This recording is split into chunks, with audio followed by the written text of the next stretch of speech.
It's the Morning Star Drive 117.8. You soaring up with sky, now's the time, don't delay. I'm sitting in my ride and it's time to fly. So let's realign, just listen and fill your mind. Hey guys, how is it going? And welcome to the Morning Star Drive on 117.8.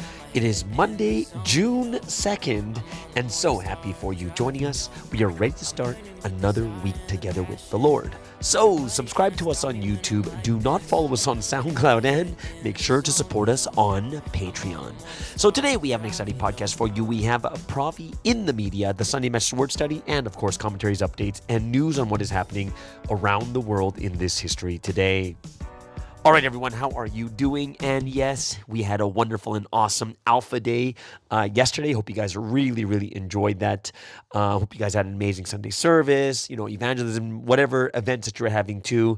Don't forget, we have Q&A Thursday every single week, so get those questions ready. Send them to me whenever you can. And if you haven't yet, please leave a like and comment to build our community. Just super happy for everyone joining us every weekday on the Morning Star Drive. So let's get up and support each other each and every day. All right, so this week's Sunday message, great title. What is it? Alpha Day, the beginning of the gospel. Great title. All right. So it is, I just want to congratulate and just say happy Alpha Day to everyone out there around the world. We are officially starting the second half of the year. I am so thankful we had Alpha Day, and just being there was super meaningful. It was out on the lawn, beautiful weather, doing it together, and I would say it was a comfortable size. So, when we usually have these events over there in Wonmyeongdong, 316 was nuts. Like, so many people. It's like, oh my gosh. It was just, it was way too many people, right? Alpha Day was about 3,500 around there.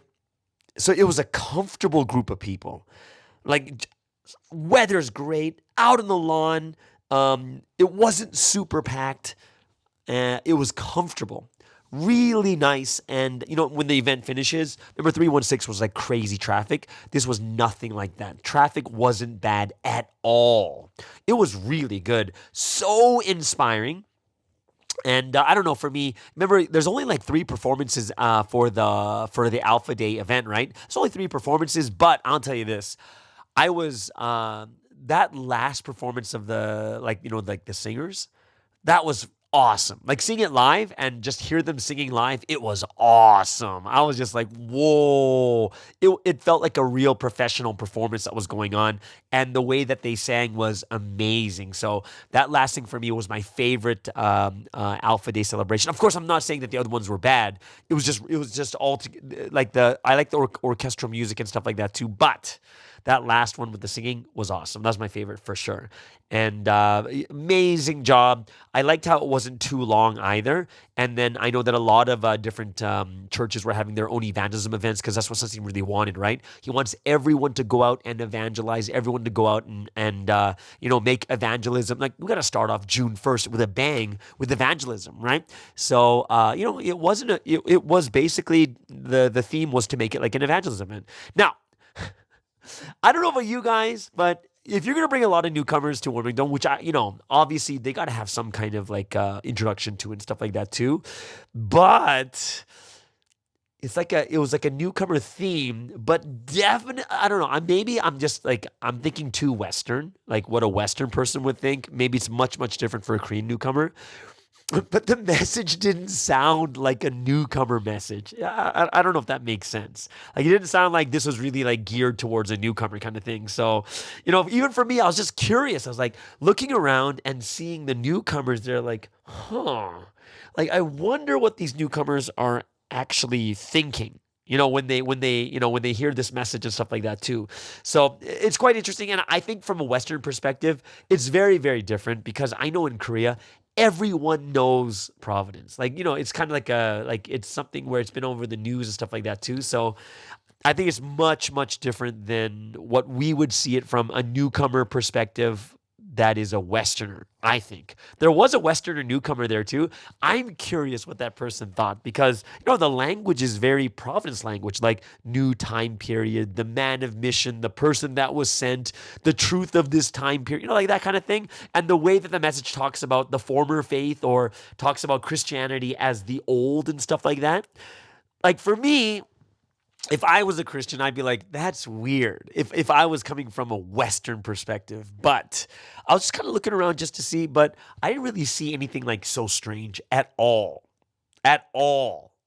Yeah. So maybe it's more of a Western thing than it is like a Korean thing. But definitely great like historical message. I loved listening to the development of Providence over the last 47 years and like everything that led to the moment that we're living in right now is very, very powerful for us, especially. And, man, there's one part of the message. Like, well, I'll definitely talk about it a little later. Remember that part of the message? It basically said in the video that over the next 5 years, the church grew by 15-fold. Do you remember that part there? I was reading that like, holy crap, that is so crazy. And it was kind of like a little bit shameful too. I'm just like, oh my goodness. Like it grew 15-fold in 5 years. That's an average of tripling every year for 5 years straight. Tell me that's crazy. Do you know what I mean? Like 15-fold, that is nuts to me. It really is. So I was just looking at that going, wow, times 15 in a matter of 5 years, for me, incredible. And I was just like, man, we're really, really behind. The way Sunseam does it is so different. The scale he's on is so different than us. So yeah, like for me guys right now, it's like late Sunday, like really, really late Sunday night. I'm exhausted, beyond exhausted. And the reason is because we're preparing for the Taiwan volleyball tournament. It was really cool to see all the Taiwanese members here too. But what was happening is, whatchamacallit, like on Saturday, we had a team practice for the Taiwanese team. And that was like, it was 6 hours of volleyball. We played like 10 games. And then today after Alpha Day service, I went to play volleyball for another 3 hours. So exhausted. I am exhausted. I really am. I'm just so tired, but super excited to get out of Korea. I am. I'm excited to get away. I'm excited to be in a different place. I'm just so looking forward to this. And, it's already June 1st. So June, like in 2 months, I'll be 1 year as IMD director. 1 year. Tell me how fast that feels. And yeah, man, 1 year as IMD director. I don't know. It's a long time. It's it's a long time, but it's so fast. I feel like it went by so fast. It's it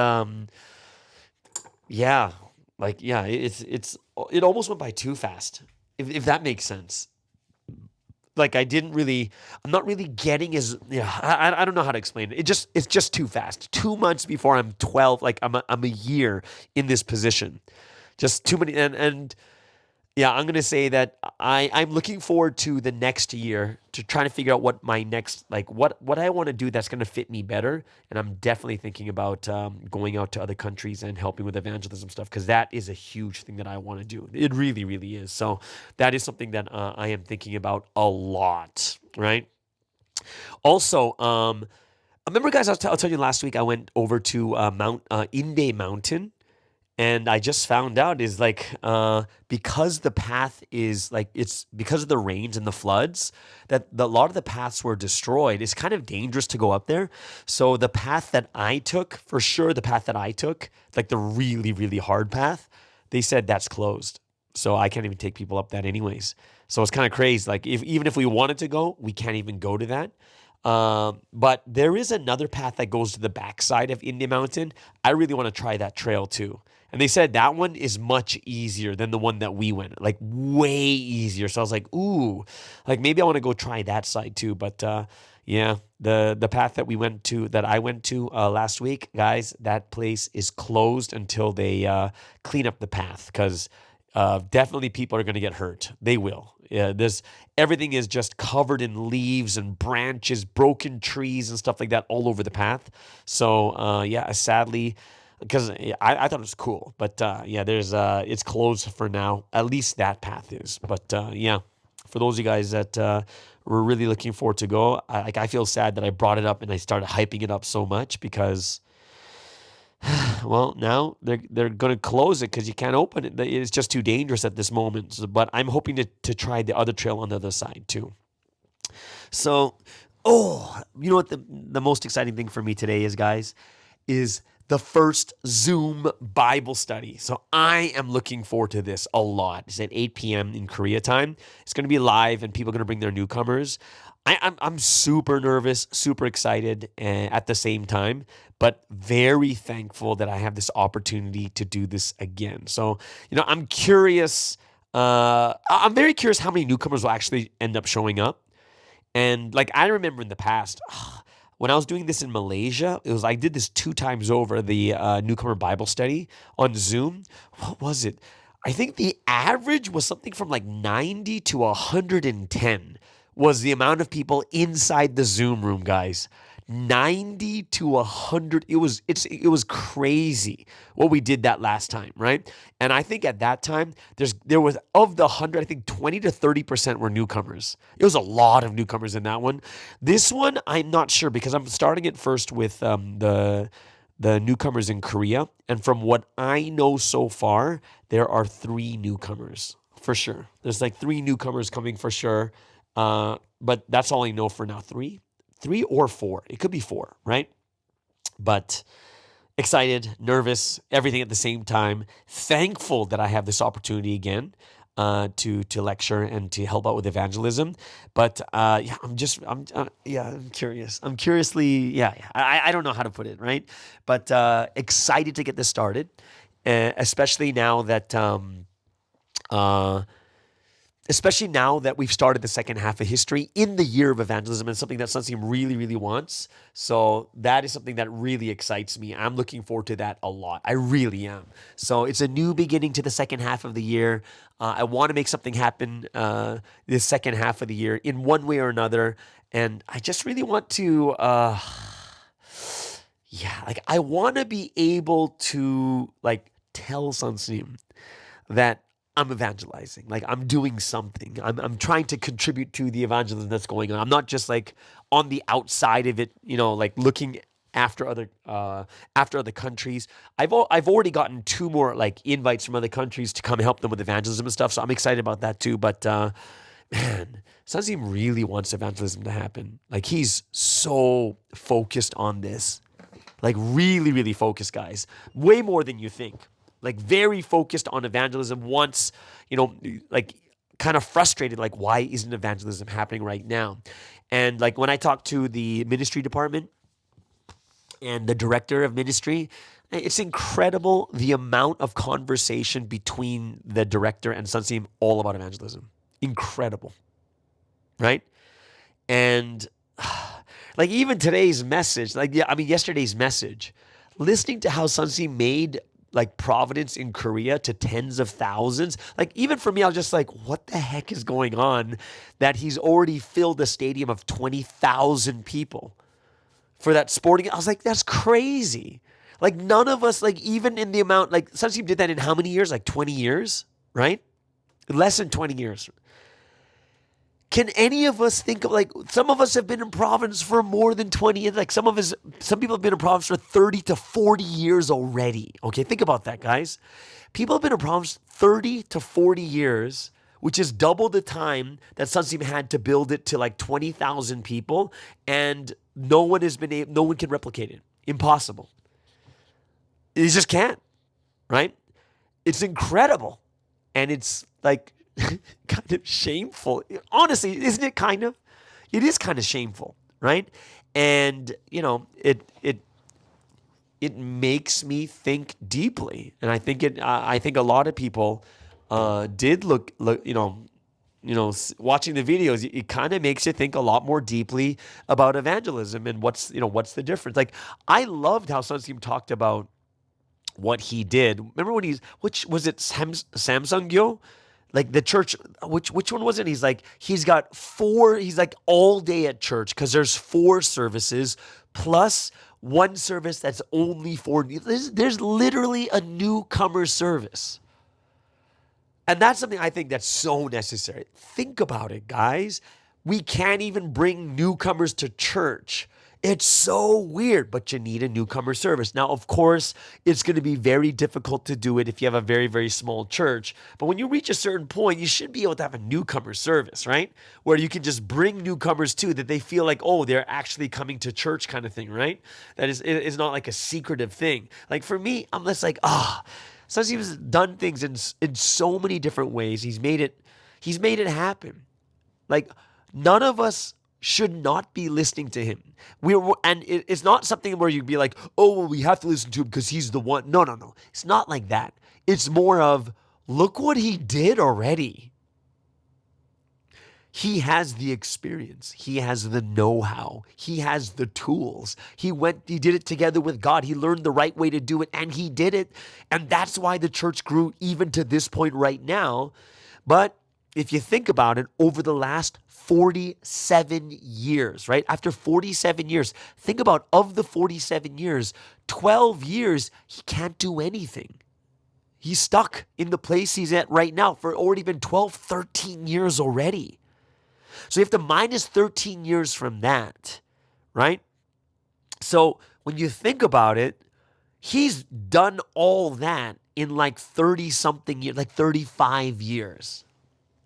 To tens of thousands, to 77 different guys. It is nuts if you think about that.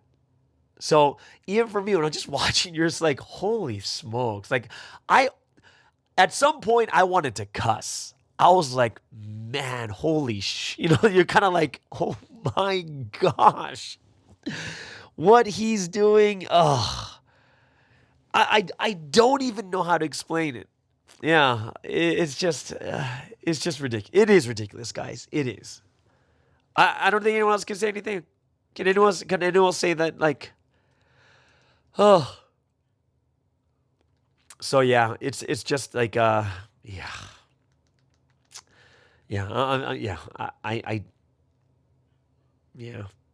I can't even think about. I'm kind of in awe right now.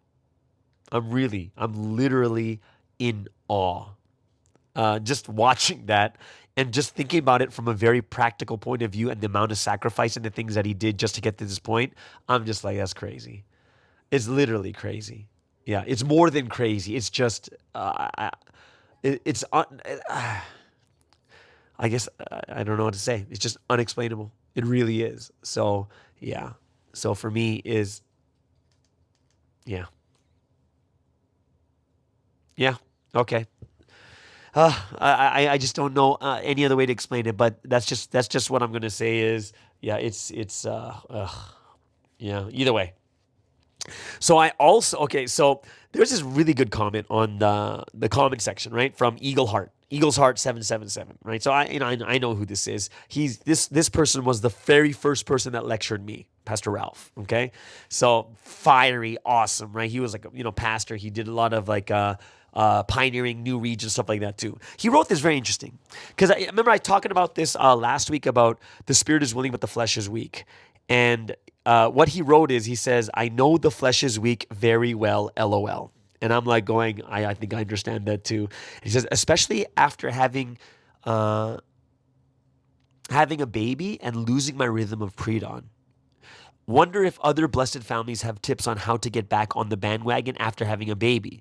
I don't know how to give myself grace sometimes. I also recall my spiritual highs. I feel like I tend to look back at my younger self, who was full of fire and first love, and thinking about those times gives me strength and hope to get back up to that standard again. I feel as though I'm looking up to that bride of first love I once was, as I hold on to Sunstein's word of the stories of the past that give you strength to keep me fighting forward. Okay, I'm gonna tell you this, guys. I've heard about this in the past.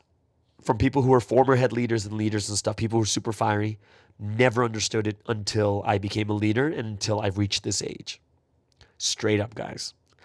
I never understood that Shimjung until I hit like 42. I'm going to be dead serious. 41, 42. Remember, I started running Providence from about 21, like more like towards leadership, from about 21 to 42, right? So it's about 20, a little over 21, like about 21 years of just running full time. I took 4 years off and then I'm back running again, right? So here's the thing. I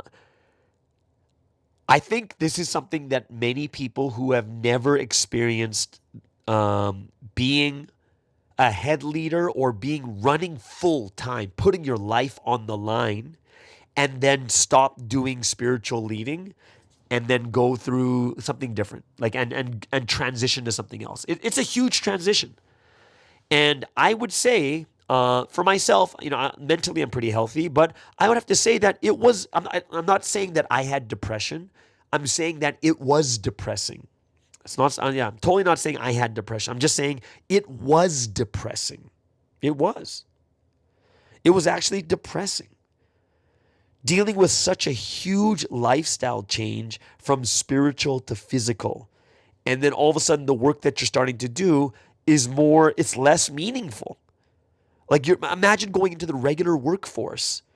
Like imagine if I altogether just stopped all spiritual work and just went to kind of like the normal life. I would definitely struggle even more. Like I wouldn't know what to do, at least in the beginning. Like imagine this, guys. Tell me, even from your perspective, tell me how weird this would be. Okay, from your perspective. If you know me and all the spiritual work that I do in this, lecturing and doing IMD, I'm doing all this like spiritual stuff. And then all of a sudden, I'm working corporate. I'm in sales. Of course, if I was doing a barista in a coffee shop, I'm sure you guys understand that. But if I was working corporate in sales, just making and focusing on money, don't you think it'd be kind of weird from your perspective too? Like from my perspective, it'd be weird, but I think also other people would be like, "Whoa, you're doing what?" Oh yeah. I'm working on this. I'm doing stocks now. I'm doing real estate. I'm doing like I'm teaching or something along that line. Don't you think it would be kind of weird from your perspective too? If I was working corporate or something like that, it would be so weird until it wasn't. And like I've seen this with many people who are the generation above me, who were like my leaders, that generation, which includes Pastor Ralph. Like, see, many of them used to be head leaders, leadership. And then, it's kind of like time moves on and the young people come up and then there's like no spots for them to lead, right? So then what happens is they just change to regular jobs. Some people do real estate, some do insurance, some do sales, some do teaching, some, they do something else. And it's so odd, like, whoa, this is the head leader, but they're doing sales? Whoa, that's so weird kind of thing, right? And it's weird until it's no longer weird. Like, it just takes time before everyone, including yourself, just gets used to it. And it becomes a normal thing. However, you miss running for Providence. Can't help it. Your whole youth, for me, think about it, from 20, 21. I started studying the Bible study at 19, right? Passed. And then all my 20s and all my 30s, like my prime youth years, was just running for Providence. And it's meaningful. It's worthwhile. You feel like what you're doing is eternal and is leading towards something so much bigger. You miss running for it. And you miss like how meaningful the work is. That it's going to last forever. It's just different. And I would say that the biggest change is, like, think about this. When I was a head leader, You're a spiritual leader, spiritual. Your life is about spirituality. The sole focus is spiritual and nothing else. It's about the pre-dawns. It's preparing for the pre-dawns, preparing the sermons, meeting people, helping them with their spiritual lives. It's about the word. It's about evangelizing, lecturing, and managing, taking care of the members inside the church.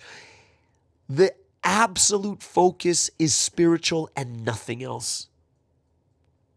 But then, if you all of a sudden move to a physical life, you can't focus on the spiritual like as you were as a head leader. You can't. You just can't. It's not the focus anymore. You're more physical.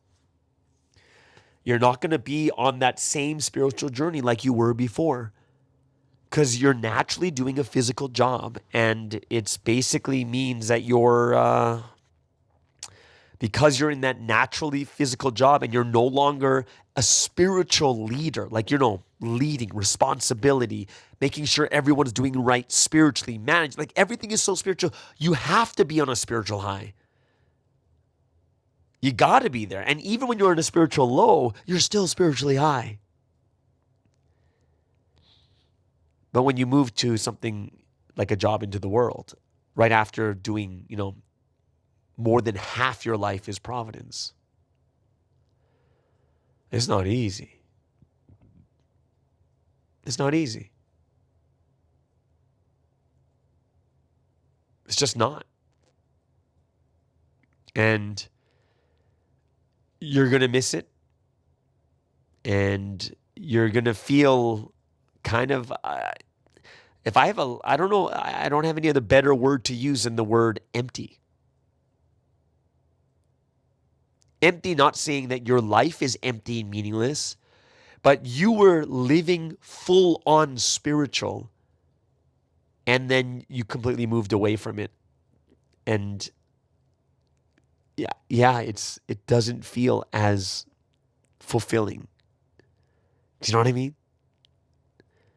It's an odd thing, guys. Yeah, like for me, I didn't even go to that extreme. But from all the things that I've done, like stepping down and, and like not doing spiritual work anymore for 4 years and then coming into, it's not, it's odd, guys. And you can feel it inside your heart. And I can tell you, Eagle's Heart 777, I feel it. Like, man, do you remember before when we were just living with 7 people inside of an apartment, going out to evangelize every day, lecturing every day, trying to connect with Sunseam even more, trying to figure out how to do things everything was about Providence. And you didn't care about all the physical things. You just wanted to fulfill God's will. That's it. That's it. Crazy as that sounds.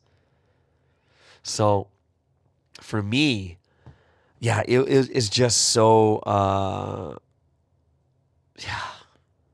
it's so interesting. And what Eagle's Heart 777 wrote, I'm just like, anyone who has not been in that position would never fully understand. It's hard. And it's easy to say the right things, but it's different when you've been through it and you can kind of talk about it in such a way where, like, say, me and Eagle's Heart 777, if we're sitting next to each other and talking about this, we'd both be like, oh, man, that's so true. Oh, dude, you understand. Like, one of the things that Sunseam says is the one thing that people want is just people to understand their heart. Right? And for me, it's just, yeah. Yeah, when I read it, I was like, oh, I feel it. And it made me think deeply, and it kind of makes you reminisce and become nostalgic about the past of the things that you did and when you were super gung-ho and on fire. Like, I'm just like, whoa, I remember those times. I would do anything. Nothing would stop me. And then I look at Sunseam now, and basically, even now, nothing's going to stop him. Crazy, right? nothing's going to stop Sunsim, even now at this age and in the situation that he's in. Crazy. So, yeah, it's really, really interesting when I read that quote, when I read the comment, I was like, oof, that's a deep one that very few people are actually going to understand. Like very few, like really understand that the depth of that Shimjung. But either way, yeah. So yeah, I'm thankful for these comments, guys. The comments are just really meaningful too, and it makes me look at it much more deeply also. All right. So either way, that is the end of the first segment for today. Hope it's something you guys really enjoyed. We do have the Sunday Message Word Study next. So before we get into it, let's move into the first music break of the day.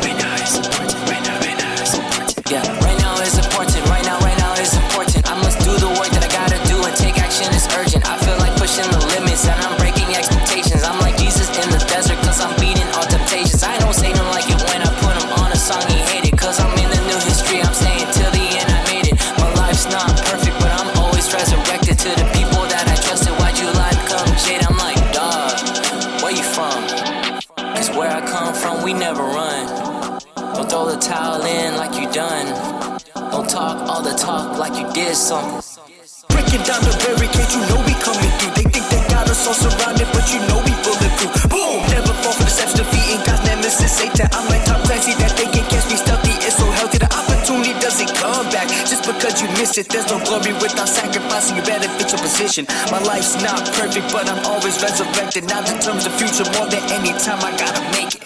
Day or night, right now is important. Young or old, right now is important. Realize that right now is important before it's too late. And time is up. Every day I gotta go, yeah, I gotta move right now. It's important. I do well, trying to catch my dreams. I'm never giving up right now. It's just time shine, don't mess it up. Right now we gotta do what we gotta do. We can't let nothing hold us back, we gotta move. God will always keep his promises to us. We can't just hope and talk and dream, that's not enough. You will receive according to what you have done. If we don't reach to heaven, that will not be fun. What you have done ain't what happens now. What you are doing now will make what happens in the future. Gotta stick to it. They can lie, they can cheat, and they can slander, but this history will not stop and keep going. We have to stay together. It's such a loss you fail to recognize the Messiah too late. It's either the path of life or death, so pick your fate. Right now is important, right now is important. Right now is important, right now is important. Right now is important, right now is important. Right now is important, right now is important. Yeah, now's an important time. Now's an important time. Check your thoughts right now. Check your thoughts right now. Now's an important time. Now's an important time. Check your thoughts right now. Check your thoughts right now. Now's an important time. Now's an important time. Check your thoughts right now. Check your thoughts right now. Now's an important time. Now's an important time. Check your thoughts right now. Check your thoughts right now.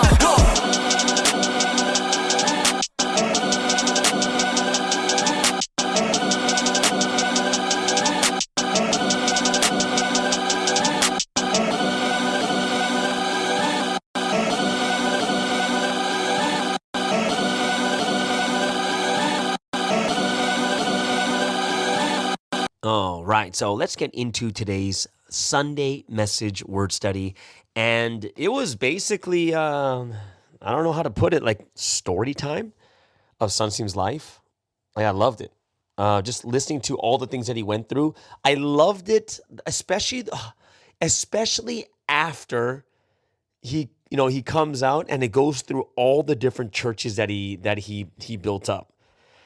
Like, historically it talks about Sunsim in his teens, coming to Christ, coming to church, living in poverty, wondering how should people really live their life? Like, what's the purpose of living their life?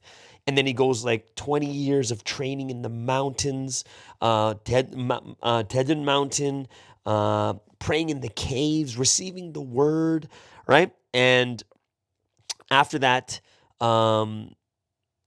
he begins to read the Bible, asking and confirming with God, and is going through his like life before and after, right? And then after 21 years of living a life of training, he came down the mountains, 1978, and Jesus told Sunsim that he has to go to Seoul, right? And basically, Seoul is the core area for the gospel because he said it's the core area for what? For politics, business, academics, religion, all of it is there. It's a place where all the young people gather. And you could say so even now today. Seoul is the place in Korea where everything is happening, right?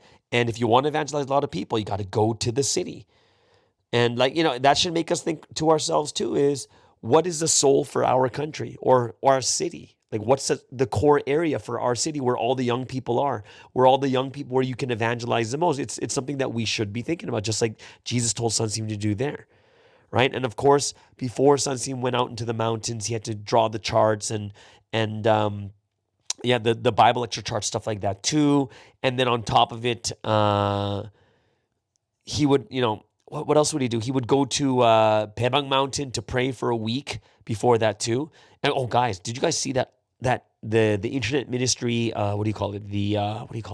The internet ministry video during the Alpha Day performance. That was amazing. It was amazing. It's crazy what AI can do right now, right? So Sunsi talks about going. At the point, Sunseem said, go on June 1st at the right time. So he goes there. But he says before that, on May 24th, right? And then with two people that from Kumsan, two young people, like guys from Kumsan, he evangelized at the time, went with him for the week, right? And Sunseem goes out to Seoul with Jesus. And basically, he's carrying the gospel and all the charts and all the explanations deep in his heart that he's memorized, right? And that's kind of where everything begins. And after that, what was the next part? It's just basically the story with some really deep things in there, like, oh, that's something that we can learn from for what we're doing right now, right? So like even Sunseem 2 being in Pebang Mountain, if it's famous for venomous snakes, like why would you go? It's so crazy. That's literally putting your life on the line for the gospel, right? And remember, one of the guys that went with him, one of the young guys from Kumsan, saw the snakes and none of them bit him. He's so shocked. But he was being surrounded by these snakes, but none of them bit Sunseem, which is crazy. And then Sunseem basically prayed in that spot so it's like for a week, right? And when Sunseem said, "Snakes be gone," right? This is while he was praying, commanding with the power of the words, right? Instead of killing him with his hands, he commanded them through prayer. And the snakes were all driven away and disappeared. And Sunseem said, like, in the same way too, when preaching the gospel, defeat the wicked people and the Satans with prayer, right? And this is how Jesus coached Sunseem to live that way. And, there's a very important part that was in the message of you have to separate Satan from the person. Don't hate the person, hate Satan, right? That's the thing you have to do. People only see the physical, but you have to look at the spiritual. And then, so Sunseem arrives in Seoul, and he went to a professor's apartment, right? That was according to the message. He went to some professor's apartment, which belonged to the older brother of a young man who traveled with him, which makes sense, and stayed there overnight. And then it was June 1st, 1978. And basically, he had to leave there because he wasn't allowed to stay there any longer. So after one day there, he said that there was a kid who was in elementary school, and he said that this kid got like this high fever and was sick. And one of the people came to the mother and said, "Oh, this guy will pray and heal people," right? And this kid, this elementary school kid, what Sunseem was saying was rolling around in pain and crying. And his mother believed in Sunseem's healing power and asked Sunseem to pray for him, right? And right away, the boy said they felt no more pain. And then the sister-in-law of the young man said, God truly exists. And there's like kind of one of the first miracles that happened. So think about this, guy. This could be like a quiz in the future. Because remember, what we do know is what was the first miracle. Oh, actually, it would be a little bit different. But I guess after Sunseem comes to soul, what was the first miracle? Was healing an elementary school boy from a fever and pain, right? And this is when he starts to evangelize the family, right?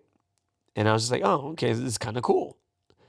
You kind of get to hear these stories you don't get to normally hear a lot, right? And then he goes up to Mount Samgak Mountain to the what do you call it? The prayer, I guess the prayer retreat, right? A place on the mountain where people pray.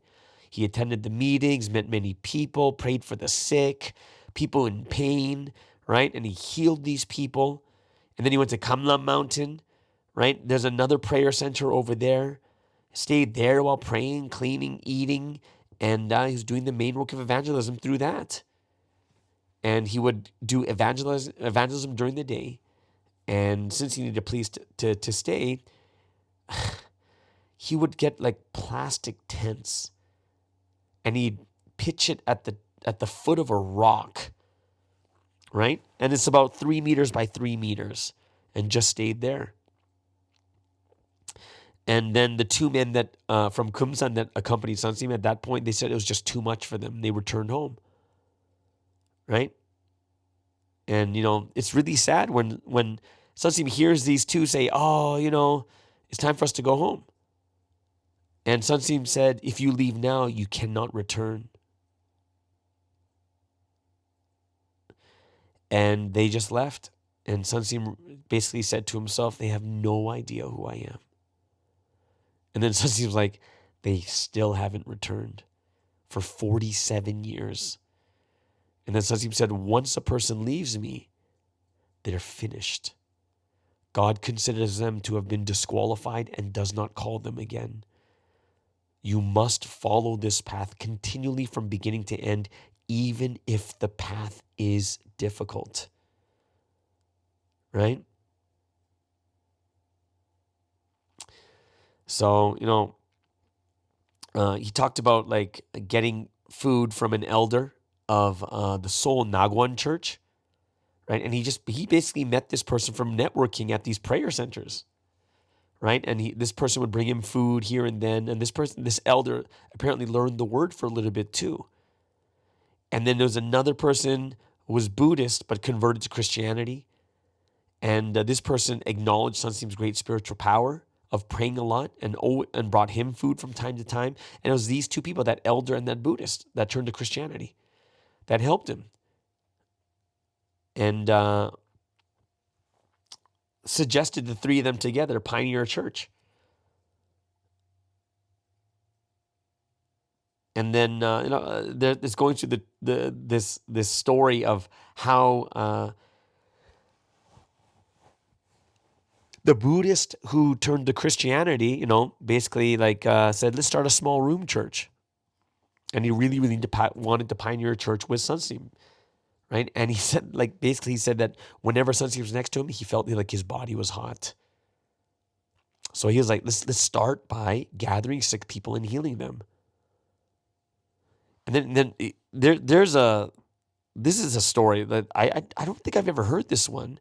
He was at a prayer center, and then there's some assembly. And then on the 7th day of the assembly, one of the prayer center's deacons came to pray with her daughter, who was tormented by a ghost. And she asked how, asked Sunseem to go pray for her, go to her house and wanted to pray. So Sunseem went there, staying at her place, at this woman's place. And Sunseem kept praying for the sick people, this woman would keep introducing him to. Then held grace assemblies, delivered the word, drove out the ghost that was attached to her daughter.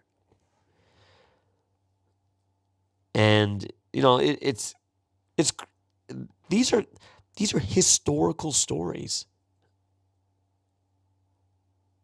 Historical. And then he said he got a room in a place called Wonnamdong. And he said for 5 months they operated out of that one room, right? And the former Buddhist was the one that would bring him food, and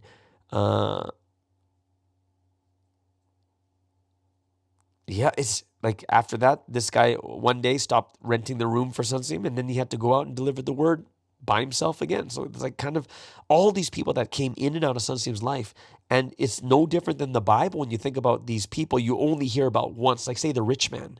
You hear about the rich man who really, really wants to know how to get to the kingdom of heaven, talks to Jesus, but in the end, he says, how do I get to the kingdom of God? He's like, sell everything you have, but he couldn't do it. And that's the last year of that person, just in and out of Jesus' life. And we're hearing about these stories even right now, like in the Alpha Day message, right? And then what about the one when he got that huge sum of money? The woman who had the daughter who was like possessed by a ghost, right?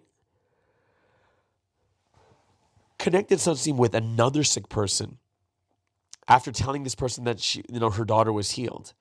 But this person was a cancer patient. And then this person was healed of cancer. And then this person gave a Thanksgiving offering of like 10 million won it's like about 8,000 US dollars. And that's how Sunsim was able to go to another area and stay there with the place, right? Because that 7,000 US dollars, especially back in the 80s, huge sum of money, right? He was able to stay in a nicer area, rented a large hall, right? Put the full deposit on the lease, began pioneering, and healed more sick people and healed crazy people.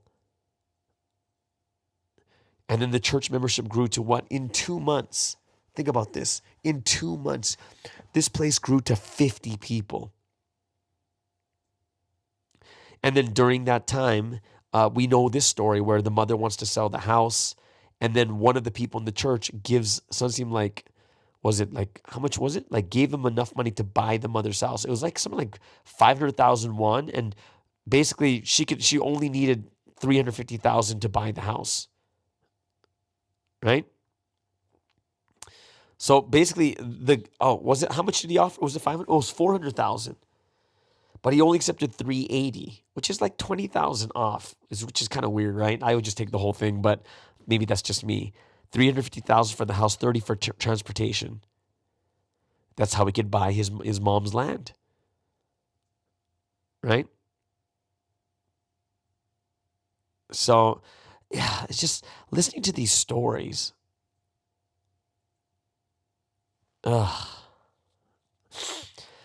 So, sometimes he talked about like the church that grew to 50 people. One of the women, there's a member there who told Sunsim to hand over the church to her daughter and son-in-law, and only gave him 500,000 won when it was something he put like almost 8,000 US dollars down for, or 10 million won, whatever it is, right? But Sunsim just stepped away from the church and left. And it's so interesting just to hear like, whoa, how could you just give up that place? And he left that place that grew to 50 people, and he just left alone. And then he rented another small room near Iwa Women's University. That's where you see that famous picture with him holding the briefcase in front of the university, right? And at that place, think about a monthly rent of 300,000 won. That's a lot of money back then. And in 4 months, not 4 months, in a few months, evangelized 4 people. Guys, that's crazy. He evangelized 4 people in a few months. We're struggling with evangelizing 1 person a year.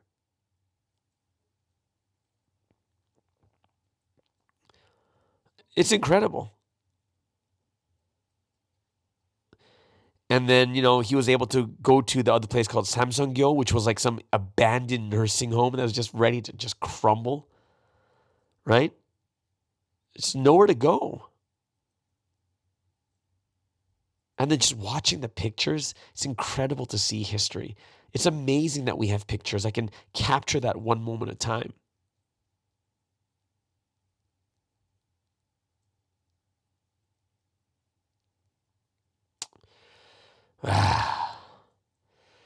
Just all the different stories. It's just incredible. For me, I'm just like, wow.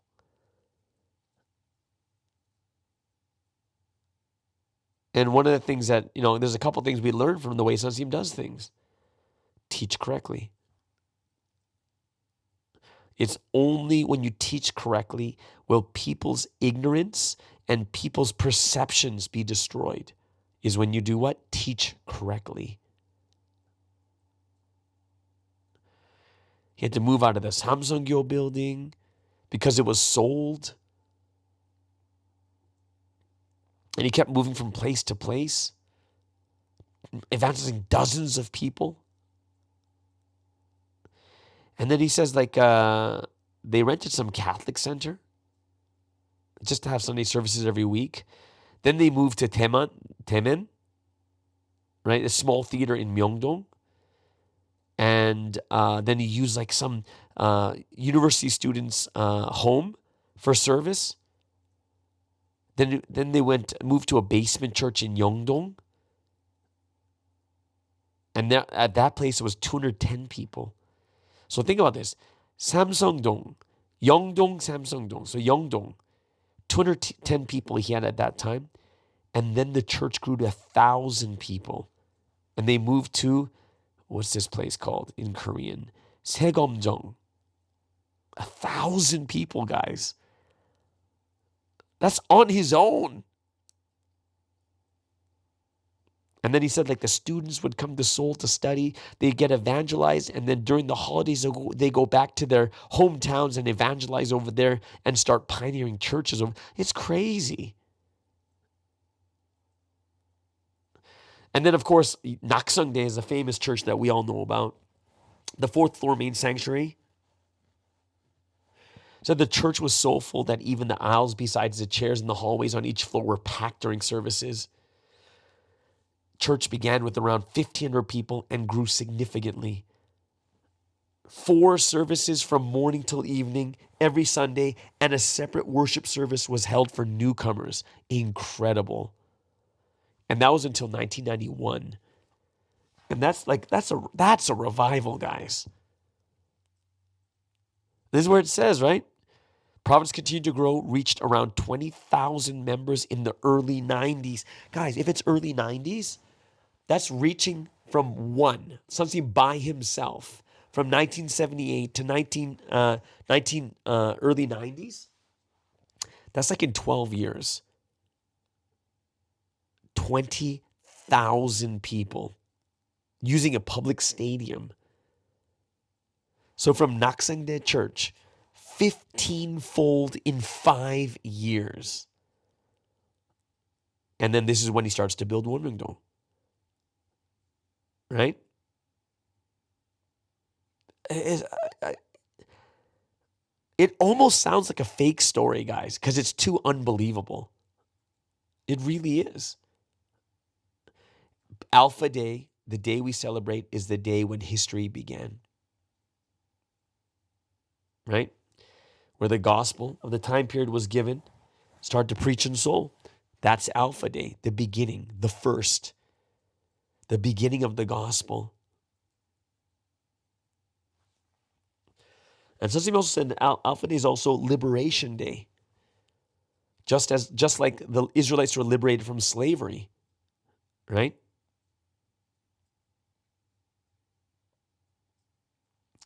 Alpha Day is the day that we were liberated from the old time period to the new. Through the word. Both our bodies and spirits liberated through the gospel from the domain of death of the old time period and to the new 1,000-year history. It's a history of freedom, history of liberation of our spirit and body, and liberation from the domain of death. It's the day the seals of the Bible were broken. Officially started on that day. And this is the day that God and Jesus came down through the Word. It is a great day. And Sansim waited 21 years of, when he was training in the mountains for this one day. For this one day. And this is why we should be excited and happy and be fulfilled. The promise is being fulfilled. So, powerful message. Powerful message. It's just the stories involved with it is incredible. So he said that there's something everyone must know through the beginning of the gospel. It is the fact that the Word is life. The Word is life. The Word is the Spirit's food, right? The Spirit will die if it does not hear the Word. Ugh. I hope you guys really enjoyed the stories and all the videos and stuff too. It was really, really good. Be people who set the fire of the gospel. Only if you preach the gospel will both God's will and the wishes of your body and spirit come true. Right? Remember, Sansim gave everything up and went to Seoul with only the Word, and that's it. And his love towards the Holy Trinity. Preach the gospel of this time period. The work that someone who has received salvation should do is the work of resolving the grief of the one who saved us. Resolve the grief of Jesus in the New Testament. This is what we got to do. Powerful message. Oh, so good. Either way, I hope you guys enjoyed that section too. It was awesome. Like the message, just hearing those stories is amazing. Just hearing those stories of the past and the things that Sansim went through, so worth it. Either way. Yeah, that's the Sunday Message Word Study. If you have any other questions or any things that you want to add to it, go ahead, put it in the comments. We'll love to hear from that too. All right. So before we get into Provi and the media, let's move into the final music break of the day.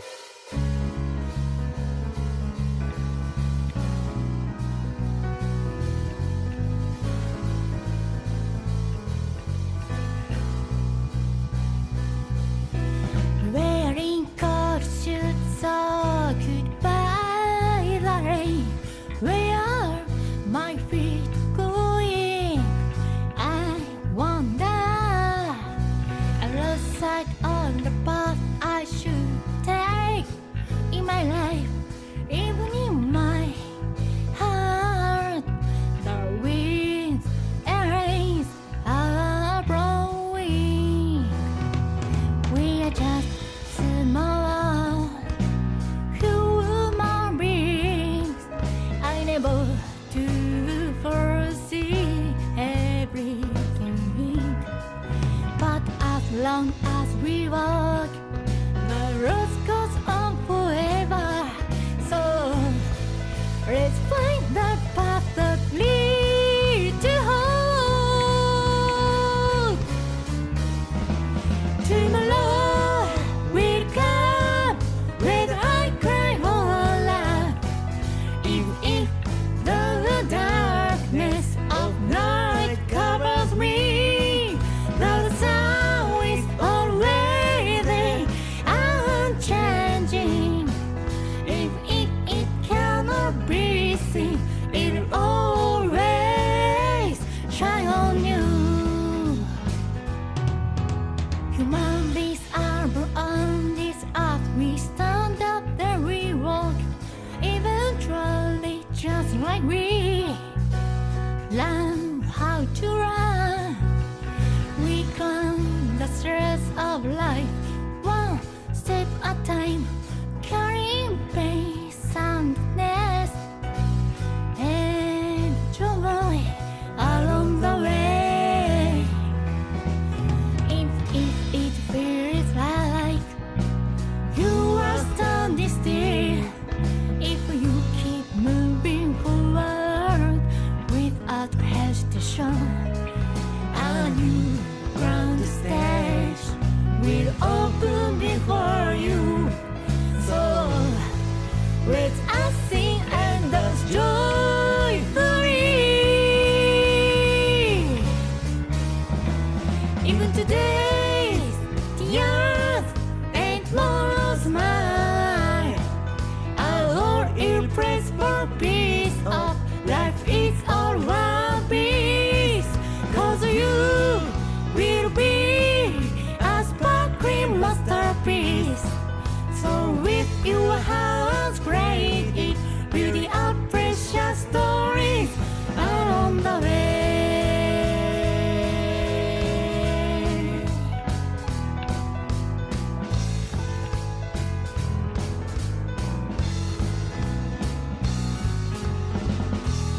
If it cannot be seen, it will always shine on you.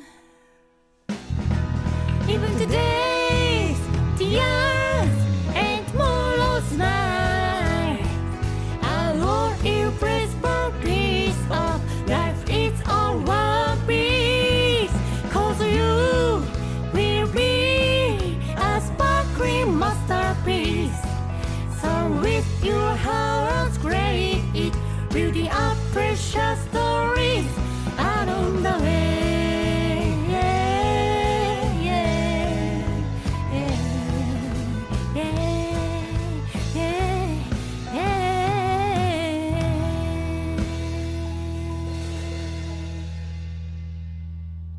Okay, so let's get into the final segment for today, which is Provi in the media. And just letting you know that June 27th was the last trial. There are no trials in July. I'm not sure if it's a summer break or anything else like that. So we're not going to basically hear any news about trials or anything else like that until the next trial that starts in July. So everyone, it's kind of going to be like, if there is any news that comes up about the trial or anything close to it, I'll let you guys know. The last one we heard is it was a super short trial because the two witnesses didn't even show up. And I do believe they were two witnesses that were there to corroborate witness testimony from the prosecution side, but they never showed up. Not sure what the reason is for it, but yeah, they didn't show up. Don't know why. It didn't, like, it's not even coming out in the news why they didn't show up either. But either way, yeah, that's all we know from that. That's why it was such a short trial on Tuesday. But either way, hope you guys will keep and continue to pray for it. The second half of 2025 has started. Let's make sure we can get things moving powerfully and ready. All right. So yeah, I hope you guys have an amazing, awesome Monday, and we'll see you guys again tomorrow on the Morning Star Drive on 117.8. It's the Morning Star Drive 117.8. You soaring up with sky, now's the time, don't delay. I'm sitting in my ride and it's time to fly, so let's realign. Just listen